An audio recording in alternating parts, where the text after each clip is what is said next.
Bonjour et bienvenue dans cette vidéo pour une sélection de coups de cœur au rayon jeunesse. La dictature est un sujet rarement abordé avec les enfants.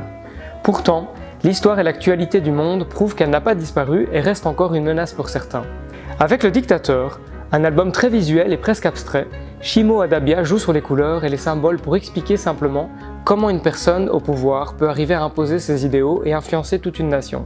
En s'inspirant de la vie de Francisco Franco, ce livre ne se limite pas qu'à l'Espagne de l'époque, mais permet notamment de porter un regard sur le passé pour ne pas le reproduire. Plusieurs prix ont récompensé cet album original et unique. Mais connaissez-vous l'existence de la BD muette? Drôle de nom, n'est-ce pas? Imaginez une BD sans aucun texte et qui ne contient que des illustrations. C'est le défi que s'est lancé David Perimoni en dessinant Billy Symphony. Billy n'a pas un seul sou en poche et pourtant il veut faire du saxophone. À l'aide de durs efforts et grâce au talent de son ami l'oiseau, il commence la musique et se met à jouer sur les plus grandes scènes du monde. Mais Billy, aveuglé par le succès et l'argent, découvre qu'il y a plus important dans la vie. Dans un style vintage qui rappelle les dessins animés de l'époque, Billy Symphony est une prouesse illustrée à mettre entre les mains des petits curieux de BD. Pour les plus de 5 ans, Le chemin de Jada nous parle de deux sœurs jumelles, Iris et Jada, qui s'entendent à merveille et se ressemblent comme deux gouttes d'eau, à un détail près, la couleur de leur peau. Iris est aussi claire que l'acacia, tandis que Jada est aussi foncée que le cacao. Dans leur village, Iris est toujours complimentée, alors que Jada au contraire est moquée.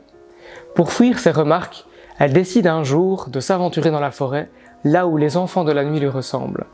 En abordant les thèmes de la famille et de l'acceptation, Laura Nzafou et Barbara Brun nous prouvent qu'il existe toujours un moyen de briller malgré la différence.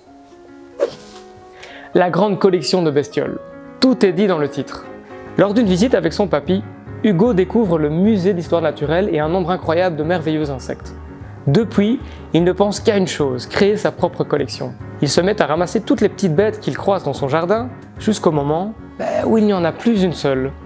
Son grand-père va vite lui expliquer que les insectes ont aussi leur importance dans un jardin, dans le monde, et qu'ils sont précieux pour la biodiversité.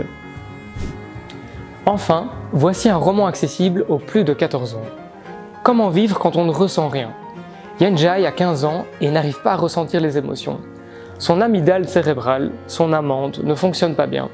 Alors, pour se fondre dans la masse, il doit retenir les codes de la société et faire semblant d'être normal. Alors qu'une tragédie bouleverse sa vie, il rencontre un ami qui l'aide à expérimenter ses premières émotions et à devenir plus humain. Écrit par Wang Pyung-sun, Amande a remporté un énorme succès en Corée et au Japon.